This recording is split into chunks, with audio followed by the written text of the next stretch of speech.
Hey, what's going on everybody? NGS back again for another video. Welcome to what I hope to be an ongoing series, the debut episode of One Truth Prevails. Title subject to change. For those wondering what this series is, and for those wondering where the hell's my next part of the Jack and Daxter playthrough, I hear you. All will be revealed momentarily.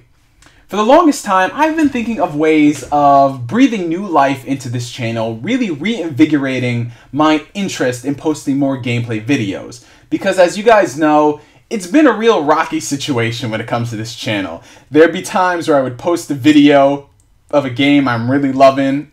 There'd be times I post a gameplay playthrough of a game I'm really loving. I post one part, it's great. I post the second part, it's awesome. We don't see a third part for 4 months. Lord knows where the fourth part is. It's all about a lack of consistency for me. So for the past couple weeks, I've been thinking of new ideas to put onto this channel in video form. And I've been getting pretty far in them, but I'm always held back because I can never iron out every single minute detail. It got to the point where I was just like ready to screw all this.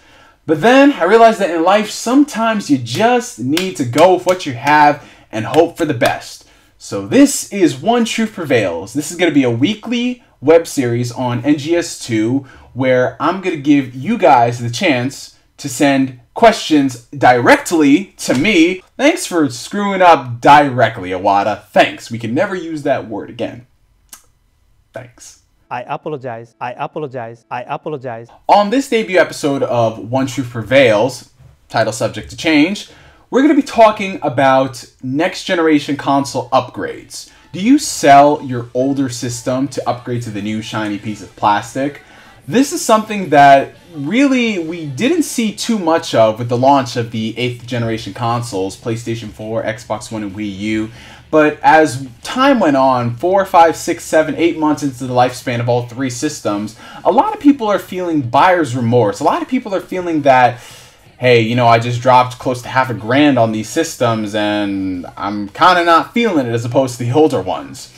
So the question being, do you sell your older systems to purchase the new ones? And why do people do that?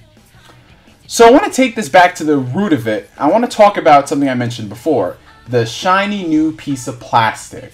What causes people to go out there and buy them in droves when they already have a fully functioning working product?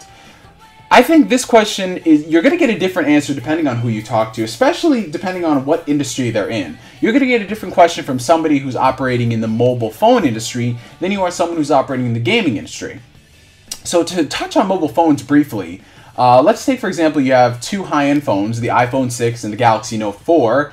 When Apple and Samsung respectively released their new revisions of the phones a year later with the iPhone 6s and the Galaxy Note 5, you notice that there really isn't too much craziness going on that's going to make your particular phone obsolete. Why is that? Well, we've gotten to a point with mobile phones where, for the most part, not saying all, these phone manufacturers are not necessarily about trying to find new fancy ways to get you to buy the phone with this company having the most ultra pixels and this company having the highest pixel count. You know, those days I think for the most part are gone. Of course you're going to have companies that are going to advertise new features such as 4K video recording, you know, the general progression of phone features.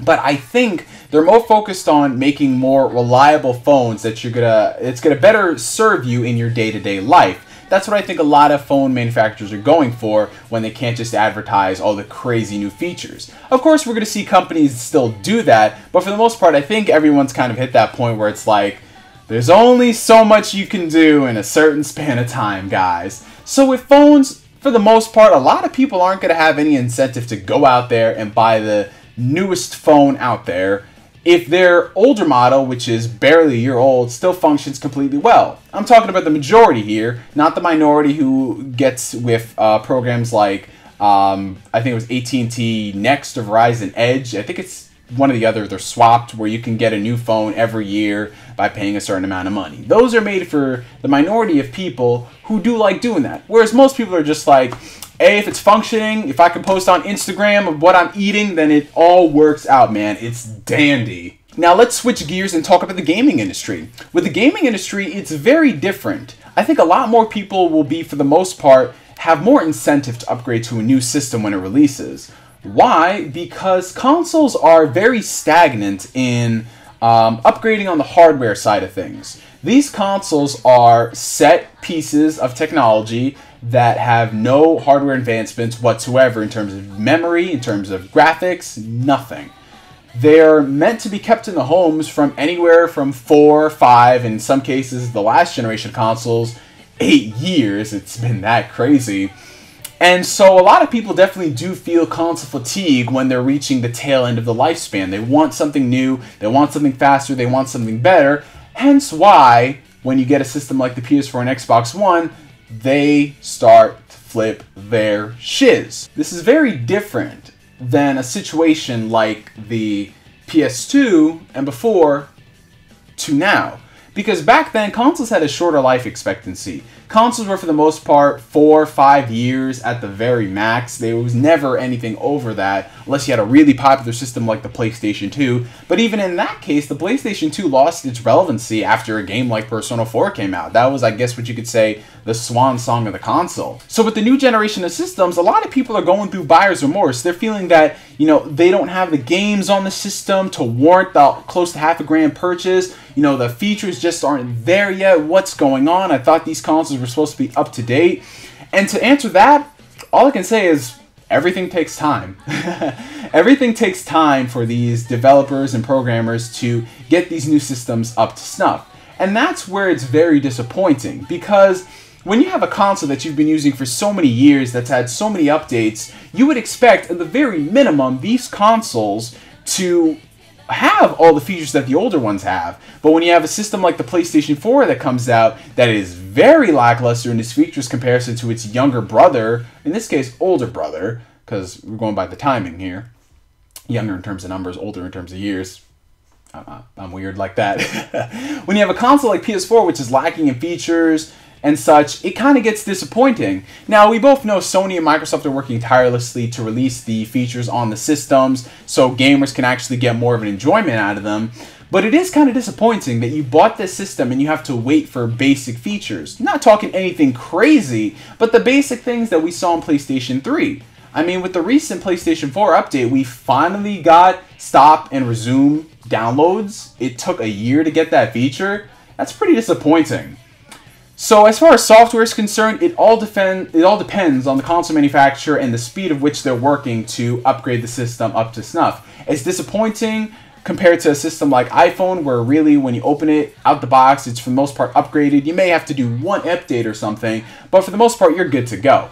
Now, as far as games are concerned, which is I think what a lot of people are getting really disappointed, they're seeing that there aren't enough games to satisfy their hunger as opposed to the last generation of systems. And to that, you can leave that up to developers. Developers need their time to work on these games. When they're transitioning from one generation of hardware to another with a new set of architecture, it can take some time for us to get the true AAA quality games like Skyrim or an Uncharted. It takes time for them to learn the hardware, especially considering these developers they have a lot more risks to take. First and foremost, they're releasing cross-generational games, which are releasing on multiple platforms. From PS3, 4, Xbox, Xbox One, there's a lot to develop for. So they can be hindered in their development quality. That's why when you look at those games that are released across every single console under the freaking sun, save for Wii U, you notice that they really don't look crazy next gen. You see these games and you're like,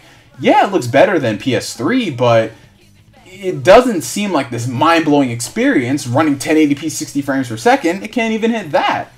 And to that, I think we have to stop cross-generational games. But that's another topic for another day.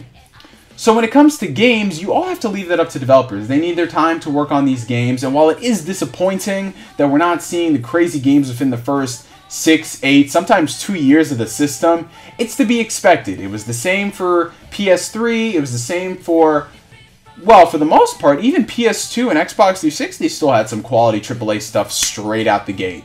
But it's different from generation to generation, from developer to developer, depending on what games they put out there. So in terms of games and software, we definitely are going to have to play a waiting game for the systems. And of course, your new system is going to be collecting dust in a while if you don't really favor multiplats. But that's why I always say the best time to buy a system is if you have at least 5 to 10 quality exclusive games that you know you're going to get enjoyment out of. I'm not talking about games you're thinking will be good. I'm talking about games you know for a definite fact I'm going to have a lot of fun playing that game. I can't get it anywhere else. That is the best thing, and that's the way that I look at when you're purchasing a new system. So at the end of the day, for me, there's no reason to sell my current generation of consoles if I don't have a lot of games to play on the next generation of systems. I want to get a lot of enjoyment out of this 500 piece of hardware I just bought, and if you're saying I have to wait 4 months to get quality games out of it, that's kind of disappointing. And in the case of PlayStation 3 and Xbox 360, PlayStation 3, you still have a lot of quality games coming out from Japan where they fully haven't adopted the current generation of consoles. You're still seeing exclusives like Kingdom Hearts 2.5 HD Remix. You're still seeing games like Fairy Fencer F. You're still seeing a ton of great Japanese games released on PlayStation 3. Xbox 360, on the other hand, well, unless you want to play a backlog, you're better off upgrading to the new console. I'll just say that. But yeah, guys, those are my thoughts on selling your older systems to purchase the new ones. I don't care what incentive GameStop or Walmart or Best Buy is giving you to upgrade to newer systems. You shouldn't upgrade just so you can get the newer device with hopes of playing crazy games in the future. You want to have at least a plethora of games to play now so you can get the full enjoyment out of it. And the more time you wait, the more time these retailers will have to create bundles. Black Friday, for example, there's going to be a lot of crazy bundles for all 3 of the current generation systems. So yeah, that was my video, you guys. Post your comments down below. Let me know what you guys thought of this series. Let me know of any other titles you have for this particular series. I want to hear your guys' thoughts and opinions, and hopefully on the next video we'll come up with a true title for the series. If not, we're going to be sticking with this one. I'm NGS signing out, and like always, I will catch you guys later. Thanks for watching. One Truth Prevails.